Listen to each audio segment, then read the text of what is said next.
Students. बेटा आज थोड़ा सा स्टैटिक्स का प्रॉब्लम करेंगे। स्टैटिक्स मतलब इक्विलिब्रियम ऑफ फोर्सेस। एक इक्विलिब्रियम बेटा वो होता है जिसमें हुआ कि सिस्टम चल भी रहा है लेकिन नेट एक्सेलरेशन जीरो है। ऐसे हमने किए।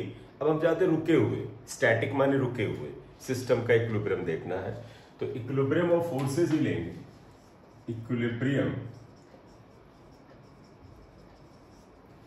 ऑफ अ सिस्टम, और खासतौर पे स्टैटिक्स की बात करेंगे। स्टैटिक्स मतलब सिस्टम रुका हुआ है, तो equilibrium of a system statics के क्वेश्चंस को लेकर के इसमें चलना चाहते हैं। इसमें आप देखिएगा जैसे कुछ बड़े पॉपुलर तरह के क्वेश्चन होते हैं, सीधे क्वेश्चन से आएंगे, आपको अच्छी अंडरस्टैंडिंग समझ में आएगी।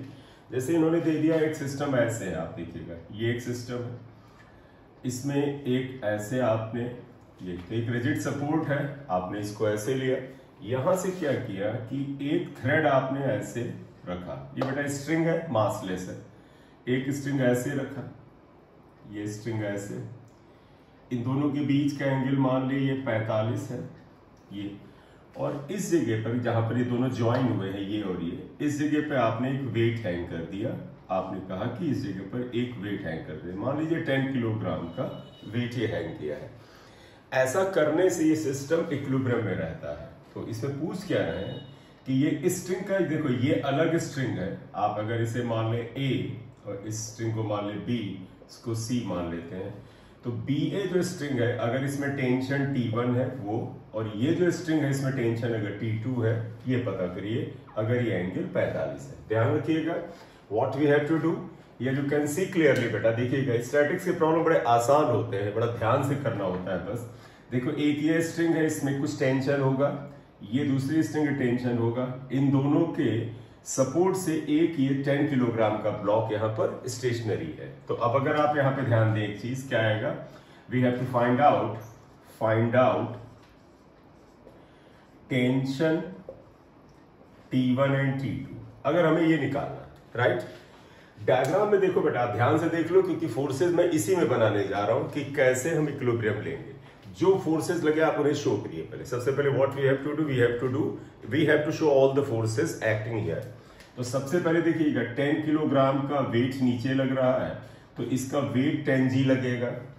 दूसरा आप कह सकते हो ये टेंशन T1 है, आप इसका रिएक्शन फोर्स दिखाना चाहें इसे भी दिखा लें, T1 है। दूसरा देखो ये यहाँ पर फोर्स टेंशन T2 लगेगा, ये T2 है, और इस जगह पर ये T2 इसका रिएक्शन आएगा। तो अब अगर आप देखिए यहां पर इस पॉइंट B पर, जो कि इक्विलिब्रियम के सिस्टम का एक पॉइंट है, इस पे एक फोर्स इधर है, एक फोर्स इधर है, और दूसरा फोर्स ये देखो नीचे 10G। अब बेहतर होगा कि इक्विलिब्रियम के लिए एक चीज सोचो, क्या कि हम सारे फोर्सेस को एक्स एक्सिस पर यानी हॉरिजॉन्टल, वाई एक्सिस पर यानी वर्टिकल में स्प्लिट करना चाहते हैं। तो देखो बेटा ये फोर्स अगर आप देखो, ये एक्स एक्सिस पर है यानी हॉरिजॉन्टल है, ये फोर्स 10G देखो ये वर्टिकल में है, ये नहीं है, तो आप इसके कंपोनेंट कर डालो। आप ऐसा करो, ये जो फोर्स T1 है, ये जो T1 है इसके कंपोनेंट करिए। देखो बेटा ये T1 फोर्स है, ये एंगल 45 है, तो इसका ये कंपोनेंट आ जाएगा 45 एंगल पर, दैट इज T1 cos 45, और इसका एक कंपोनेंट उधर जाएगा T1 sin 45। तो अब अगर ऐसा कर लेते हैं तो देखिए क्या आएगा, हम यहां कहेंगे at point B following forces at, इस पॉइंट पर कुछ फोर्स काम कर रहे हैं। पहला देखिएगा इस पे कौन सा फोर्स काम कर रहा है, इसमें जो पहला फोर्स काम कर रहा है, अब मैं सारे लिख देता हूं। देखो ये नीचे की तरफ काम कर रहा है 10G, वेट 10G, दूसरा टेंशन T2, तीसरा टेंशन T1, ये तीसरा टेंशन T1। लेकिन हमने क्या तय किया, यहां पर था कि सारे फोर्सेस को एक्स एक्सिस और वाई एक्सिस पर यानी हॉरिजॉन्टल और वर्टिकल करेंगे। ये हॉरिजॉन्टल था, पड़ा रहने दो, ये फोर्स देखो वर्टिकल में था, पड़ा रहने दो, इसके टुकड़े करो। इसका एक कंपोनेंट में पता है cos 45 आएगा, sin 45 आएगा, तो इसके दो कंपोनेंट हो गए T1 cos 45 and T1 sin 45, दो कंपोनेंट आ गए, राइट। अब अगर आप देखें तो आपके पास अब चार फोर्स हो गए। 1 2 3 एंड 4, क्योंकि इसके दो हिस्से हो गए, करेक्ट। अगर ये सिस्टम इक्विलिब्रियम में है, इसका मतलब ये पॉइंट बी भी इक्विलिब्रियम में है। इक्विलिब्रियम का यहां तो आप देखिए पूरी तरह से स्टैटिक है, रुका हुआ है, तो आप क्या लिखोगे, फॉर इक्विलिब्रियम। अगर आप इक्विलिब्रियम यहां पर लेंगे तो आपको क्या मिलेगा, पहली चीज, एक चीज बड़ा क्लियर समझिए इक्विलिब्रियम में, अगर ये पॉइंट बी और पूरा सिस्टम इक्विलिब्रियम में, इसका मतलब ऊपर की ओर लगने वाला फोर्स नीचे के बराबर होगा, तो क्या होगा, T1 sin 45 is equal to 10G। G की वैल्यू 10 रख लेंगे, चलिए थोड़ा सिंप्लीफाई भी कर लेते हैं। T1 sin 45 इज 1/√2, ये 100 आ जाएगा क्योंकि G की वैल्यू 10 हमने रख ली, तो देयरफॉर T1 इक्वल टू 100√2।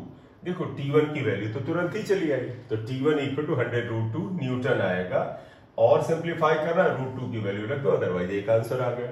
तो पहला आया इक्विलिब्रियम में, देखो ये y एक्सिस का ऊपर का फोर्स नीचे के फोर्स के बराबर होगा। दूसरा आएगा, तो पहली बात ये हो गई। सेकंड आइएगा, सेकंड में करोगे सिर्फ यही इसके बराबर नहीं होगा, ये T2 भी इसके बराबर होगा, तो T2 is also equal to T1 cos 45, क्योंकि बेटा अगर सिस्टम इक्विलिब्रियम है तो बायां फोर्स दाहिने के बराबर आना चाहिए।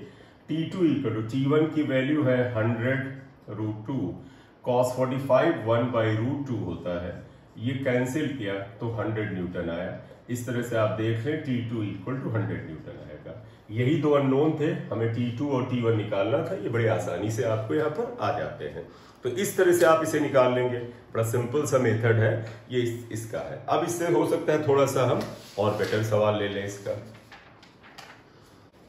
देखिएगा बेटा, यहाँ एक बड़ा इंपॉर्टेंट क्वेश्चन है, आप देखिएगा इसमें कई सारी चीजें आती हैं इसलिए इंपॉर्टेंट है, एग्जाम में कई बार आता है, तो दो बातें ही कोई पूछी जाती हैं। देखो इन्होंने क्या किया, इन द फॉलोइंग फिगर, ये एक फिगर बनाया हुआ है, if the system is kept in equilibrium under the effect of the horizontal force mg, मतलब आप ध्यान देना, सिस्टम में एक मास m है, एक स्ट्रिंग से जुड़ा हुआ है, दूसरा मास भी m है, स्ट्रिंग से जुड़ा हुआ है। आप यहां पर अगर आप एक स्ट्रिंग, ध्यान रखना, ये कई बार बच्चा कहता है सर इसका वेट mg होता है, वो नीचे की बजाय इधर लगा दे, नहीं बेटा, इनका मतलब है इस मास पर इसका वेट कितना है, mg, इसके वेट mg के बराबर आपने हॉरिजॉन्टल फोर्स लगाया। जैसे मैंने यहाँ एक स्ट्रिंग बांध दिया और मैंने यहाँ पर एक स्ट्रिंग को बांध करके उस स्ट्रिंग से हमने इधर इसको होल्ड किया हुआ है, इसको ये होल्ड किया है, और इधर जो धागे से हमने होल्ड किया है, जो हमने अपने हाथ से फोर्स लगाया है, वो mg के बराबर है। तो वही बोलते हैं under the effect of, it is in equilibrium under the effect of horizontal force mg, इस फोर्स की वजह से ये ऐसा है। तो कहते हैं बताइए θ2 θ1 T2 T1 क्या होगा। आप देखो ये स्ट्रिंग अलग है, इसमें तनाव अलग होगा, ये स्ट्रिंग अलग है, इसमें तनाव अलग होगा। तो अगर इसे सॉल्व करना है, आप क्वेश्चन नोट कर लो, ऊपर स्पेस थोड़ा बनाते हैं ये, तो आपने ये नोट कर लिया होगा, 2 सेकंड का पॉज लेके देख लें, क्लियर। तो देखिएगा हमें θ1 θ2 T1 T2 पता करना है। तो एक काम करिए, जो फोर्स दिख रहे हैं सब दिखा दो चीज। देखो 4 बेटा अननोन है, तो 4 इक्वेशन बनानी पड़ेगी। कैसे, देखिएगा यहाँ पर क्या क्या आएगा, दूसरे कलर से लिखते हैं तो थोड़ा सा हो सकता है आपको बेटर आए। देखो एक फोर्स तो ये दिखा ही हुआ है, इसका वेट mg नीचे रहेगा। देखो ये टेंशन T1 ये है, तो पता है ये टेंशन T1 अगर इधर है तो इसका रिएक्शन इधर लगेगा T1 ये। इसी तरह देखो ये बॉडी है, इसका वेट mg नीचे आएगा, ये mg नीचे आएगा, ये टेंशन T2 है, इसका रिएक्शन T2 ये लगेगा, ये T2 आएगा, राइट। इतने फोर्स लग गए। अब तुम्हें बेटा फिर वही बात बताएं, इक्विलिब्रियम की कंडीशन तुम्हें अच्छे से ध्यान होगा, क्या, जितने फोर्स है उनको या तो x एक्सिस पर या y एक्सिस पे तोड़ो, यानी या तो हॉरिजॉन्टल या वर्टिकल में तोड़ो। तो एक एक देखिएगा, ये वर्टिकल है मत छुओ, ये हॉरिजॉन्टल है मत छुओ, ये T1 देखो जरा सा, ये टेंशन T1 है, इसका एक कंपोनेंट इधर करो। देखो ये एंगल अगर θ1 है तो ये एंगल θ1 आएगा, तो बेटा T1 का इधर कंपोनेंट हो जाएगा T1 cos θ1, और T1 का एक कंपोनेंट इधर हो जाएगा T1 sin θ1, ये हो गया। तो देखो बेटा इस T1 के ये और ये दो कंपोनेंट हो गए, ठीक है।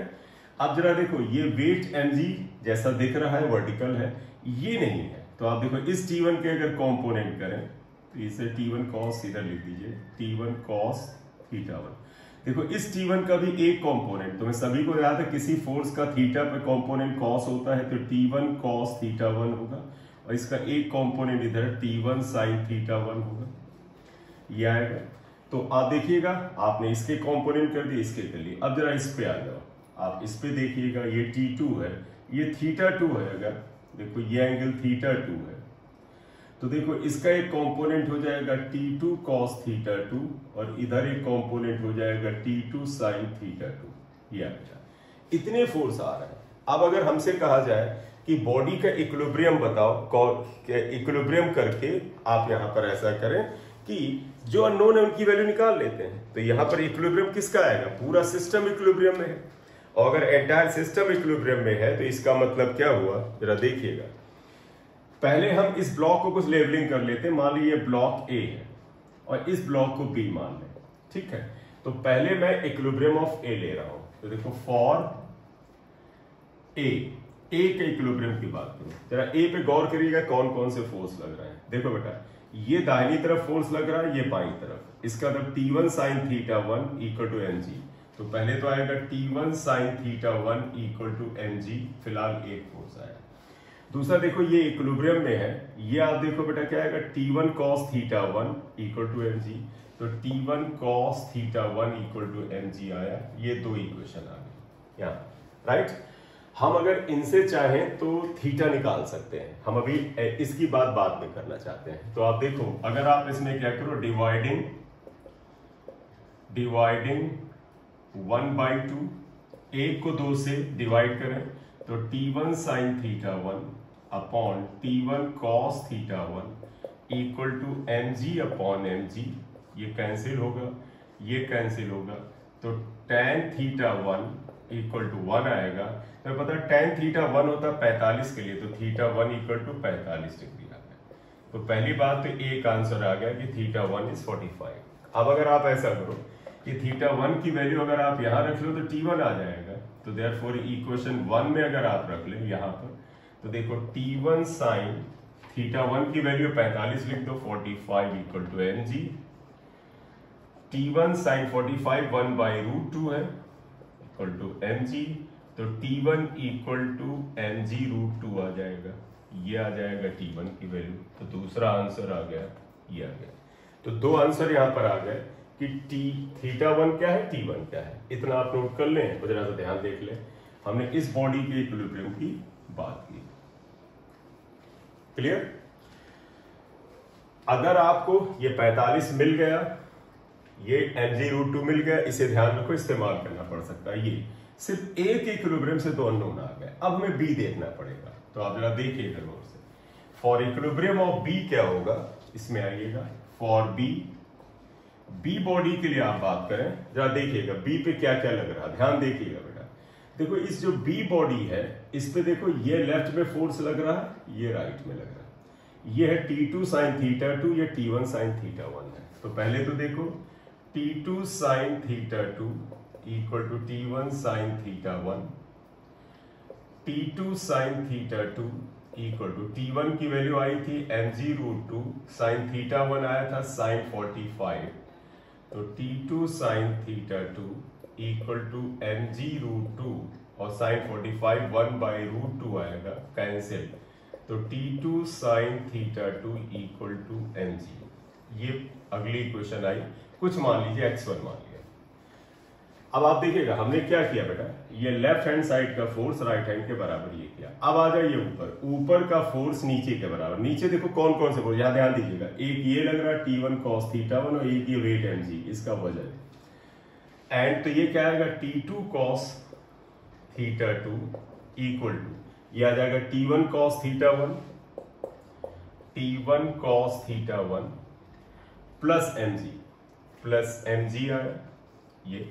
अब आप इसमें भी देखो T2 cos θ2 equal to T1 की वैल्यू बेटा हम पहले निकाल चुके हैं, mg√2। cos θ1 को cos 45 लिखो प्लस mg। तो T2 cos θ2 इक्वल टू, बेटा आप देखिएगा मैं कैंसिल कर दूं, ये √2 है और cos 45 1/√2 आता है। तो ये 1/√2 इससे कैंसिल होगा, mg प्लस mg 2mg आ जाएगा।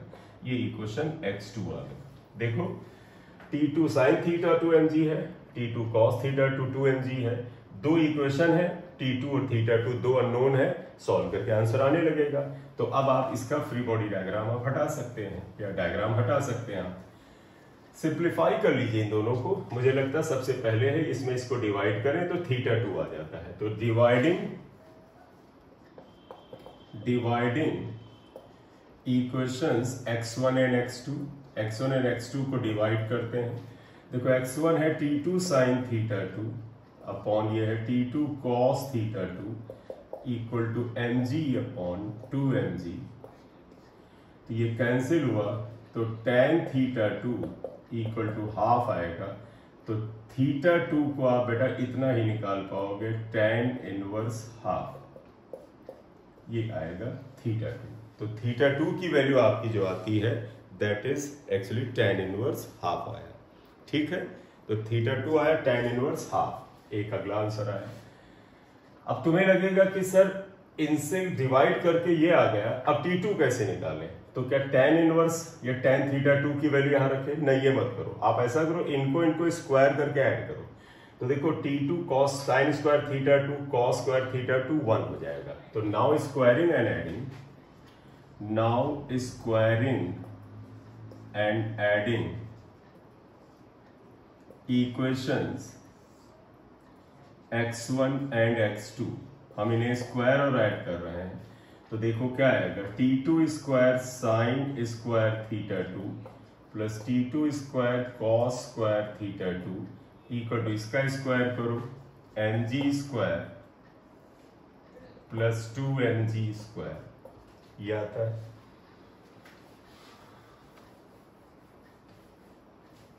ठीक, सॉल्व करिए। देखो तो ये क्या आता है, T2 स्क्वायर, ये देखो sine square θ2 plus cos square θ2, sine square θ2 plus cos square θ2 equal to, देखो mg square plus 2mg square क्या हो जाएगा, 5m स्क्वायर g स्क्वायर। तो T2 स्क्वायर ये 1 आ जाएगा, 5m स्क्वायर g स्क्वायर। तो T2 equal to under root 5mg आ जाएगा, ये आ जाएगा T2। ये आंसर नेक्स्ट आ गया। तो देखिए T1 हम पहले निकाल लिए, θ1 पहले निकाल लिए, θ2 यहां आ गया, T2 यहां आ गया, ये वैल्यूज आ जाती हैं इतने के बराबर। क्लियर, इतना आया भाई। तो आप देखिएगा एक अच्छा क्वेश्चन है, इंपॉर्टेंट भी है, इसे करना फायदेमंद रहेगा। Thank you.